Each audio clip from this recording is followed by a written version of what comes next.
Bonsoir à toutes et à tous, heureux de vous retrouver Au Quotidien pour une nouvelle édition. Bonsoir Enzo. Bonsoir Colin, bonsoir à toutes et à tous. Il accompagne chaque année plus de 2000 voyageurs. Le centre social des gens du voyage de la Sarthe fête ses 20 ans. Et oui, c'est un lieu ressource très utile pour toute la communauté. Il sert bien souvent de passerelle pour les démarches administratives, mais gère aussi tout un volet social et éducatif. Pour en parler ce soir, Tatiana Dupont et Anne-Marie Hatton, respectivement présidente et directrice du centre. Puis en deuxième partie, nous serons avec Jackie Bouton, le président de la Fédération des comités des fêtes de la Sarthe. Si vous avez des questions à poser à nos invités, n'hésitez pas par message WhatsApp au 0670 672 792. C'est parti pour Au Quotidien, on commence avec l'actu.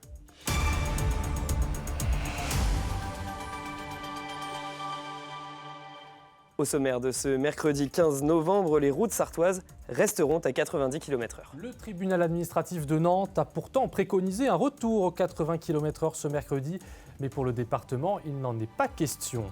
15 jours, 21h29 et 38 secondes. Le skipper sartois Hugo Cardon a bouclé la deuxième étape de la Mini Transat. Nous avons recueilli ses premières impressions. Et puis vous connaissez la colocation, mais connaissez-vous la colocation pour seniors? L'habitat partagé est à la mode et une maison basée sur ce concept ouvre au Mans.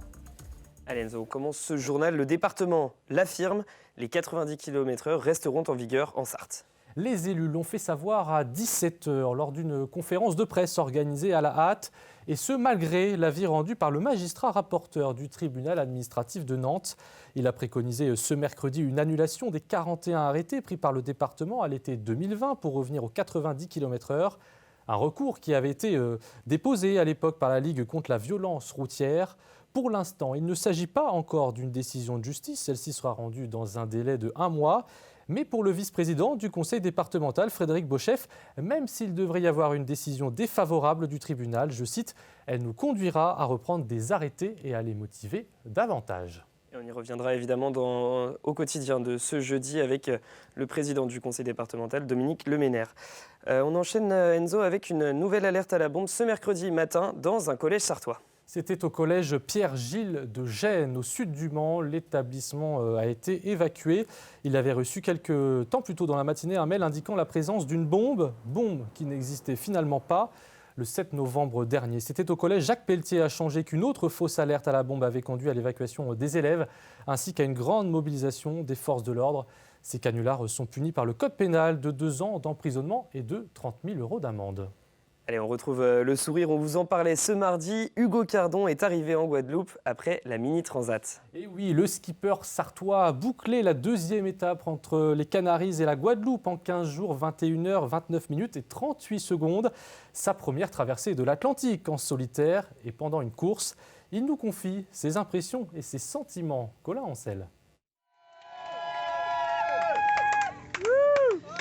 Accueilli en héros au petit matin en Guadeloupe après 16 jours de course depuis les Canaries, les premiers mots du skipper sartois Hugo Cardon, c'était limite trop court. Ouais, j'ai dit ça à mon arrivée ponton là. Alors après réflexion, on en a discuté pas mal avec les copains. C'était je pense la bonne durée en fait parce qu'à la fin c'est vrai que les bateaux commençaient vraiment à souffrir, nos corps aussi. Mais le jeu en vaut la chandelle. Hugo Cardon rentre dans le cercle très fermé des personnes qui ont traversé l'Atlantique en solitaire et sans moyen de communication. Faut se rendre compte, on n'a aucun téléphone, aucun moyen de communication avec la Terre. On ne sait pas ce qui se passe. Après, moi, ça m'a pas trop dérangé. J'ai quand même fait une bonne partie de la course avec des copains qui étaient pas très loin de moi. J'ai quand même fait 5-6 jours coupé de tout le monde, sans VHF et sans AIS, sans voir les bateaux autour. Donc ça m'a pas dérangé. Ce qui l'a un peu plus gêné, en revanche, c'est son pilote automatique qui le lâche à 3 jours de son arrivée et qui le prive d'un top 20 qu'il a fréquenté toute la course, même si l'objectif était ailleurs. C'est gratifiant quoi, de monter un projet de A et puis de le terminer Z comme on l'a voulu et comme on l'a presque imaginé. Les partenaires sont contents, moi je suis trop content. Enfin, c'est la fin d'un projet, c'est le début d'un autre, donc je suis trop content. Déjà, le regard tourné vers l'avenir, vers un nouveau projet, pour de nouveau mettre les voiles. C'est une structure qui aide d'autres voyageurs. Le centre social de la communauté des gens du voyage fête ses 20 ans et on en parle ce soir, Enzo, avec nos invités. Et oui, bonsoir Tatiana Dupont. Vous êtes la présidente du centre et à vos côtés Anne-Marie Hatton, donc la directrice du centre qui existe depuis 2003. Il est situé au sud du Mans. Quel est son rôle à ce centre social justement ? Alors, c'est un centre social qui a été donc créé en 2003 L'objectif, c'est d'aider les personnes gens du voyage dans un peu tous les champs de la vie quotidienne. Donc, nous travaillons sur tous les domaines, aussi bien l'accès aux droits, la santé, l'insertion, l'habitat. Alors vous aidez beaucoup de familles, je crois près de 820, ça représente plus de 2000 personnes. Et parmi vos missions, il y a notamment le service postal. Alors c'est pour les personnes sédentaires, c'est une mission qui ne nous concerne pas, mais pour les gens du voyage, c'est très important d'avoir une adresse finalement fixe où recevoir le courrier. Oui, tout à fait. Au-delà du service postal, c'est le service d'élection de domicile, puisqu'en fait, les voyageurs n'ont pas d'adresse fixe. Donc, nous sommes agréés pour recevoir leur courrier et leur servir d'adresse officielle. Je crois qu'il y a beaucoup de courriers, plus de 44 000 à l'année. 44 000 courriers dans l'année à peu près. Et 820 familles qui sont inscrites. Alors vous parliez tout à l'heure justement de les aider dans les démarches administratives. Il y a aussi tout un volet scolarisation qui est important. Là aussi, vous les aidez notamment à faire de l'enseignement à distance pour les enfants, c'est ça ? Tout à fait, oui. À partir de 12 ans, il y a beaucoup de jeunes voyageurs qui sont inscrits aux cours par correspondance, donc les cours du CNED. Donc nous aidons les familles à faire les démarches pour s'inscrire parce que c'est particulièrement complexe. Et puis nous avons des activités 2 fois par semaine et les jeunes viennent dans nos locaux et on organise un certain nombre d'actions autour de la scolarisation. On les aide à gérer leurs devoirs pour le CNED. Alors, est-ce que, Tatiana Dupont, est-ce que la mission aussi du centre, c'est de lutter contre les discriminations ? On sait que les gens du voyage peuvent être une population parfois stigmatisée. Est-ce que ça aussi, c'est l'une de vos missions, justement ? Bien sûr. L'idée, c'est de les accompagner en fait tout au long de leur vie sur différentes actions, comme on vient de le dire, mais également en fait de pouvoir leur donner l'accès aux droits communs. Nous sommes par exemple labellisés France Service, donc toutes les démarches administratives qui sont compliquées pour tout citoyen. Pour les voyageurs, c'est la même chose, donc on les accompagne en fait sur ce volet-là également. Et alors, on parlait tout à l'heure de l'éducation, vous faites vraiment beaucoup de choses. Selon des estimations, les nomades auraient une espérance de vie réduite de 10 à 15 ans par rapport au reste de la population. Comment vous leur venez en aide justement sur le plan santé ? J'ai envie de dire, là aussi, vous avez des actions dans ce sens ? Oui, alors c'est vrai qu'il y a une différence d'espérance de vie qu'on a pu estimer à peu près à 15 ans parce que nous avons fait un diagnostic avec la CPM à partir de données que nous avons au centre social. Et nous avons mis en place des actions, notamment de la médiation en santé, des ateliers alimentation, nutrition, pour faciliter aussi l'accès aux soins. Et puis assurer un peu un rôle passerelle, un rôle interface avec les professionnels de santé. Et pourtant, après, les gens du voyage peuvent quand même aller voir des médecins classiques. Est-ce qu'ils se tournent justement quand même vers les hôpitaux, les urgences, ou ils préfèrent d'abord passer par vous en intermédiaire ? Alors, il y a beaucoup de voyageurs qui ont des médecins référents et qui ont des relations depuis longtemps avec des médecins. Donc, ils peuvent aller voir directement leur médecin. Mais en ce qui concerne les soins dans les hôpitaux, les cliniques, c'est parfois un peu plus compliqué. Et donc, nous, on assure ce rôle-là. On peut aider les familles ou les personnes à franchir le pas. Alors, on le disait dans la présentation, ce centre social, il fête ses 20 ans. Et vous organisez justement une soirée anniversaire, c'est ce jeudi 16 novembre. Il y a aussi des expositions prévues au centre social. Justement, est-ce que vous pouvez nous en dire un mot, Tatiana Dupont ? Oui, tout à fait. Donc, on a prévu depuis le 30 octobre jusqu'au 30 novembre 2 expositions qui sont visibles en fait au centre social. Donc, et puis, il y a également la possibilité en fait d'écouter des témoignages qui sont en libre accès en fait au niveau du centre social. Sur le thème des voyageurs, ces expositions ? Des voyageurs, ce sont en fait voilà, les expositions sont sur les voyageurs et surtout les témoignages, ce sont des témoignages des voyageurs sur ce qu'ils pensent du centre social, sur le rôle du centre social en fait pour eux. Donc c'est très, très enrichissant. En parallèle de cela, il y a également eu vendredi soir une soirée de lecture à 4 voix, extrait en fait d'un ouvrage qui avait été réalisé donc, par Linda Zrek, qui est notre médiatrice santé, et par Georges Pacheco, qui est un photographe sur la vie des voyageurs. Et puis, du coup, cette soirée demain soir à partir de 18h. Qui est ouverte à tous ? Oui, tout à fait. Donc, nous avons convié évidemment l'ensemble des voyageurs. Nous avons également convié nos partenaires, que sont donc l'État, le département, l'ARS, la CAF, le SMGV, qui est le syndicat mixte des gens du voyage également. Et puis, un certain nombre d'élus et de collectivités sont également présents, puisqu'ils travaillent avec nous au quotidien. Et donc ça a lieu à la Maison pour tous Jean Moulin, c'est bien ça. Oui. Et donc les expositions, vous en parliez, elles sont visibles, elles, au centre social jusqu'au 30 novembre, au 22 rue François Monnier. C'est bien ça. Merci d'être venu sur notre plateau. Allez Enzo, on enchaîne avec un forum d'orientation en mode speed dating au lycée Funet Hélène Boucher au Mans. Avec les élèves de première et terminale du bac pro accompagnement, soins et services à la personne qui ont rencontré une trentaine de professionnels. Une journée importante pour leur permettre d'y voir plus clair sur leur avenir. Le reportage de Colin Ancel. Élèves concernés, prise de notes appliquée, discussion passionnée. Bienvenue au forum d'orientation du lycée Funet Hélène Boucher. Répartis dans plusieurs salles de l'établissement, des professionnels du monde de l'accompagnement, soins et services à la personne rencontrent ces jeunes premières et terminales.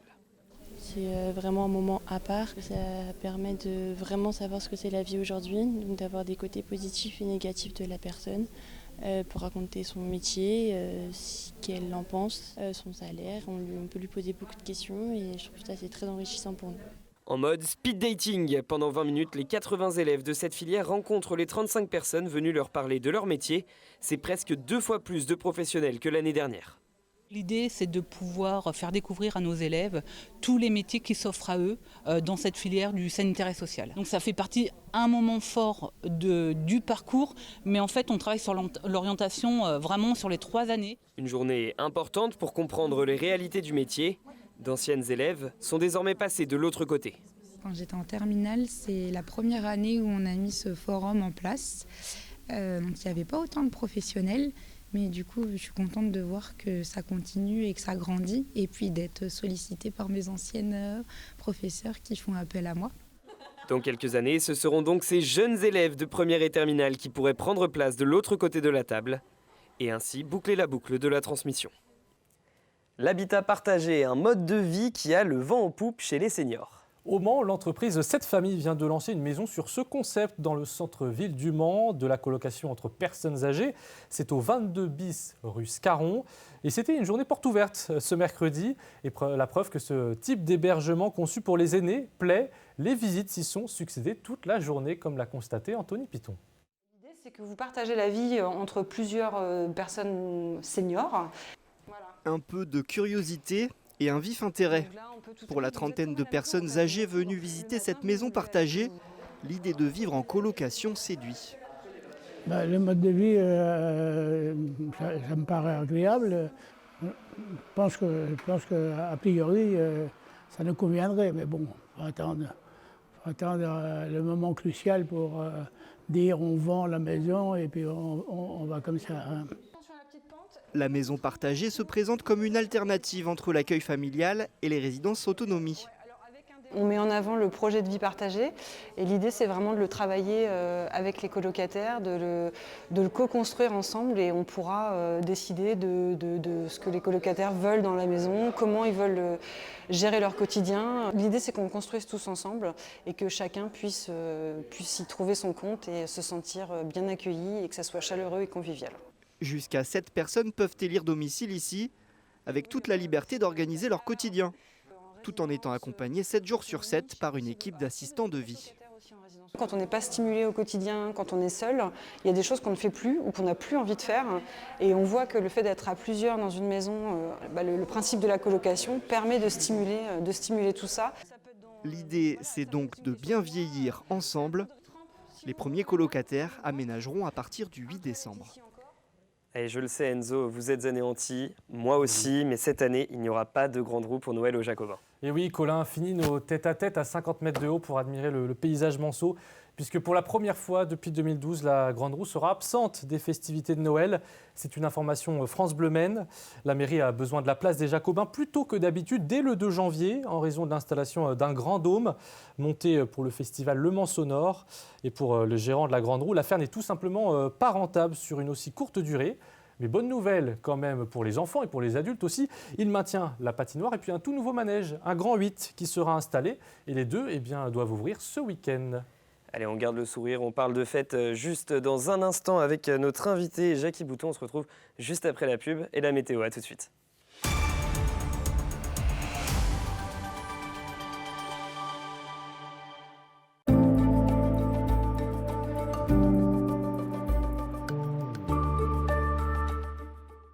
Bonsoir. Eh bien, après une journée assez agréable avec de larges périodes ensoleillées, on va conserver un ciel plutôt serein au cours de la soirée sur l'ensemble de la Sarthe, avec nuages, quelques éclaircies et des températures qui restent dans un premier temps encore assez douces, puisque en milieu de soirée, elles oscilleront encore entre 9 et 10 degrés.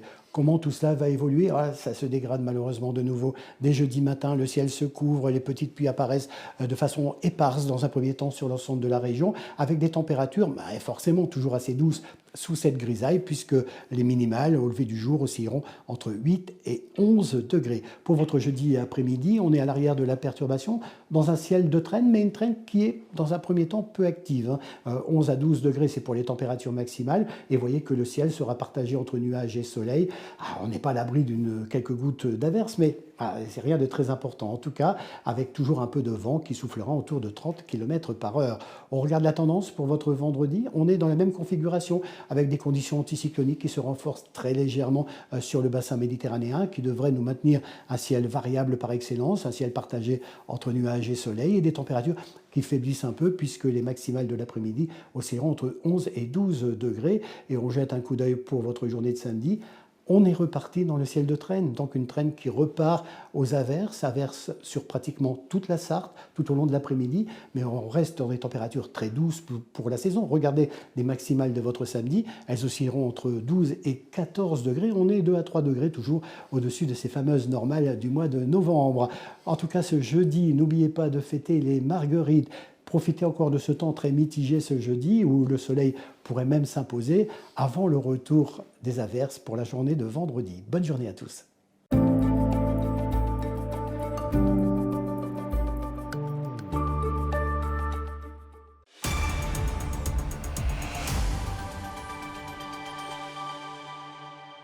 Bienvenue dans la suite si vous nous rejoignez sur LMTV Sarthe. Dans quelques instants, on retrouve notre invité Jackie Bouton pour parler de ce salon des professionnels de la fête. Mais tout de suite, on fait un point sur la qualité de l'air dans notre département. Et la légère baisse de température n'aura pas d'incidence sur l'indice de qualité de l'air qui restera moyen. Sur l'ensemble de la région, l'ozone sera encore le polluant majoritaire. Allez, on retrouve le sourire Enzo maintenant avec Jackie Bouton, le président du comité des fêtes de la Sarthe. Merci Colin et bonsoir Jackie Bouton. Bonsoir. Vous êtes donc le président de la fédération des comités des fêtes de la Sarthe et on vous reçoit pour un événement que vous organisez le 19 novembre. C'est la première fois en Sarthe, je crois qu'il a lieu. Le salon des artistes et professionnels de la fête. En quelques mots, qu'est-ce que c'est ? Qu'est-ce que c'est ? En fait, c'est la réunion d'artistes que l'on fait pour rencontrer nos adhérents, qui sont les organisateurs de fêtes. Donc, on a voulu les mettre en contact direct. Donc, on va accueillir 35 artistes et professionnels de la fête pour qu'ils proposent leurs prestations, leurs services à nos organisateurs de fêtes. Alors justement, l'objectif, c'est que les associations, les comités des fêtes trouvent peut-être un peu plus facilement justement des professionnels quand ils en ont besoin pour organiser leurs événements, leurs lotos, leurs concerts. C'est vraiment ça le but de ce salon ? Oui, c'est ça le but, parce qu'aujourd'hui, quand on est organisateur de fêtes, en fait, on recherche un peu au hasard qu'on trouve nos prestataires. Et donc là, c'est l'occasion de voir des prestataires réellement, et des gens qui opèrent sur le département de la Sarthe, et avec qui on va pouvoir discuter, voir ce qu'ils proposent de manière très concrète, et peut-être apporter des nouveautés dans les fêtes qui sont organisées sur le département. Oui, parce que souvent ça se fait au bouche à oreille, c'est un peu comme ça que ça fonctionne quand on recherche un animateur. Là, ça peut permettre à d'autres artistes justement de se faire connaître dans l'autre sens, j'ai envie de dire. Créer un réseau finalement. Oui, c'est ça. Et puis de nouveaux artistes qui arrivent sur le marché, si on peut dire, et qui vont pouvoir se présenter, expliquer ce qu'ils font, et puis apporter une touche de modernité aux fêtes qui se déroulent dans nos villages, quoi. Alors, quelles sont vos autres missions avec cette association ? Qu'est-ce que vous faites d'autre ? L'UDOM, donc l'Union des organisateurs de manifestations, c'est la fédération donc, des comités des fêtes et comités d'animation de la Sarthe. On fédère à peu près 200 associations dans le département. Et donc, notre objectif, c'est de rendre des services à à nos adhérents, donc par une assistance sur tout ce qui concerne la vie associative, sur la publicité que l'on peut faire aussi de nos fêtes. On sort une brochure qui s'appelle La Sarthe et ses fêtes, qui répertorie tous les événements festifs qui se déroulent dans le département. On a un site qui s'appelle sortiransarthe.com sur lequel on trouve aussi ces événements-là. Et donc c'est ça, c'est d'aider, de soutenir les associations locales dans leur vie quotidienne et faciliter la vie des associations. Quand vous dites assistance, justement, c'est aussi une assistance sur les démarches administratives qui peuvent parfois être compliquées quand on débute dans une association au niveau des statuts. Il y a cette assistance-là aussi ? Oui, absolument, parce qu'en fait, quand on se lance dans un comité des fêtes, on y va pour organiser des fêtes. Et on sait ce qui est logique. Mais on n'a pas forcément la connaissance de tout l'aspect administratif, les autorisations qu'il faut demander, les statuts, les assurances, etc. Des choses qui paraissent un peu rébarbatives, mais dont il faut être informé pour bien faire les choses, de faire les choses dans les règles et ne pas avoir de soucis. Vous ressentez un vrai besoin des associations dans ce domaine-là, justement ? Elles viennent vraiment vous voir Oui, il y a un vrai besoin, surtout au fur et à mesure du renouvellement des organisations, des conseils d'administration. Et donc, quand on veut se lancer, eh bien, on est un peu dans l'inconnu et donc on a l'UDOM qui est là pour nous apporter le soutien dont on a besoin et c'est de l'assistance vraiment, c'est du sur-mesure. Merci Jackie Bouton. Et donc on rappelle bien ce salon qui a lieu le 19 novembre, Colin. Exactement, et puis maintenant je crois Enzo que ça va être l'heure de jouer puisqu'on vous offre 2 places pour un match du MSB en partenariat avec le département de la Sarthe, mais pour les gagner, il faut répondre à cette petite question, regardez. Aujourd'hui, avec la Sarthe en s'amusant, gagnez un livre Terre de Sarthe et 2 invitations à un match MSB en répondant à la question suivante. Le roi Charles VI est pris de folie au sud du Mans un 5 août. Mais en quelle année ? En 1386 ? En 1392 ? En 1418 ? Ou en 1422 ? Envoyez votre réponse par mail à jeu@lmtv.fr. Bonne chance à tous. Les questions sont de plus en plus dures, hein. Je crois que c'est le patron qui les choisit. Et d'ailleurs, on va voir la réponse d'hier. La question était la suivante. Où se déroulait le pesage des 24 heures en 1923 ? C'était donc où, Colin ? C'était rue Victor Bonhomé. Félicitations au gagnant de mardi, c'est James Goupy du Mans. Et puis le gagnant du jeu de lundi 13, c'était Jérôme Collet. Félicitations à eux donc, qui remportent des places soit pour le MSB, soit pour le Mans FC. Et donc ce très beau livre du département. Un point sur l'invité de demain.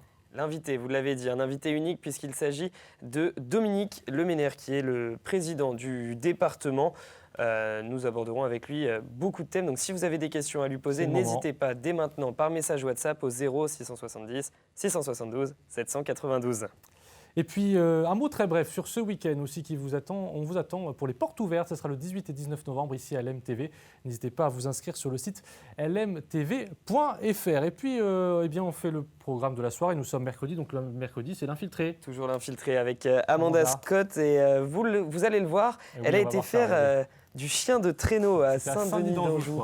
Regardez ces images, ça a l'air sympathique. Elle a l'air de s'amuser. Oui, elle a l'air de bien s'amuser. Et comme quoi on peut même faire du chien de traîneau quand il n'y a pas de neige. C'était donc en Sarthe à Saint-Denis-d'Anjou. Et puis si vous voulez voir la suite, eh bien, c'est dans quelques instants dans l'infiltré du dimanche. Restez avec nous sur LMTV Sarthe. Et quant à nous, on se retrouve dans Au Quotidien ce jeudi à 18h30. Au revoir. Bonne soirée.